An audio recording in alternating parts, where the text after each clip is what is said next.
بلا شبہ اللہ تعالیٰ کی رضا کے لیے نیکی اور خیر کی راہ میں خرچ کرنا، زکوٰۃ و صدقات کا اہتمام کرنا، یتیموں کی کفالت و رعایت کرنا اور فقیروں اور مسکینوں کی مدد کرنا بہت نیک عمل ہے۔ رب کریم جل جلالہ اس پر کثیر اجر عطا فرماتا ہے۔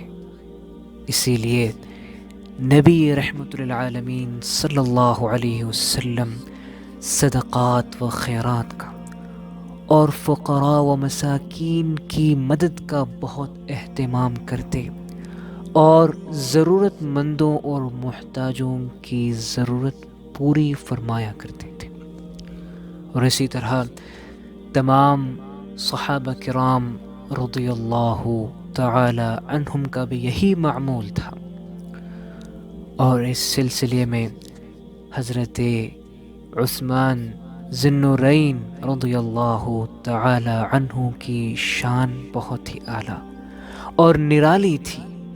چنانچہ سیدنا عبداللہ بن عباس رضی اللہ تعالی عنہ فرماتے ہیں کہ ایک مرتبہ حضرت عثمان غنی رضی اللہ تعالی عنہ کا ایک بڑا تجارتی قافلہ کھانے پینے کا سامان لے کر مدینہ منورہ پہنچا۔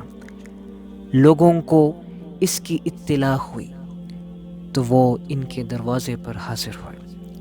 حضرت عثمان غنی رضی اللہ تعالی عنہ باہر تشریف لائے اور پوچھا، تم لوگ کیا چاہتے ہو؟ تم لوگ کیا چاہتے ہو؟ انہوں نے عرض کیا، ہمیں اطلاع ملی ہے کہ آپ کے پاس غلہ اور کھانے پینے کی چیزیں آئی ہوئی ہیں، بس آپ وہ ہمیں فروخت کر دیں تاکہ لوگوں پر ہم آسانی اور وسعت پیدا کر سکیں۔ حضرت عثمان غنی رضی اللہ تعالی عنہ نے محبت و کرم کا مظاہرہ کرتے ہوئے ان سے فرمایا، ٹھیک ہے، جاؤ خرید لو۔ تاجر حضرات ان کے گھر میں داخل ہوئے تو وہاں کھانے پینے کی چیزیں رکھی ہوئی تھی۔ بہرحال تاجروں نے پیشکش کی کہ ہم آپ کو ہر 10 میں 5 کا فائدہ دیں گے، یعنی ہر 10 کی چیز میں 5 کا فائدہ رکھ کر اس کو 15 میں خریدنے کو تیار ہیں۔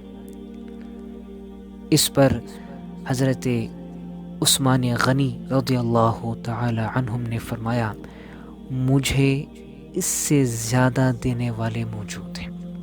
تو ان لوگوں نے عرض کیا، اے عمر، اے ابو عمر، مدینہ منورہ میں ہمارے علاوہ دوسرے تجار نہیں ہیں، تو آخر وہ کون ہے جو آپ کو اس سے زیادہ دے رہا ہے، یعنی ہم سے زیادہ دے رہا ہے۔ اس پر حضرت عثمان غنی رضی اللہ تعالی عنہ نے فرمایا، میرا رب اللہ، کہ میرے رب نے میرے لیے ہر درہم کے بدلے 10 کا اضافہ فرما دیا ہے، یعنی اللہ تعالی ہر نیکی کا ثواب 10 گنا عطا فرماتا ہے۔ پھر ان سے دریافت فرمایا گیا، تم لوگ اس سے زیادہ دے سکتے ہو؟ تو انہوں نے معذرت کی۔ تو اس پر حضرت عثمان بن عفان رضی اللہ تعالی عنہ نے فرمایا، میں اللہ کو گواہ بناتا ہوں کہ میں نے سارا غلہ فقیروں پر صدقہ کر دیا ہے۔ اللہ اکبر۔ انہوں نے اپنی رب کی رضا اور اللہ تعالیٰ کے بندوں کی آسانی اور ان کی راحت کے لیے اس قافلے کا پورا ساز و سامان اللہ کی راہ میں خرچ کر دیا۔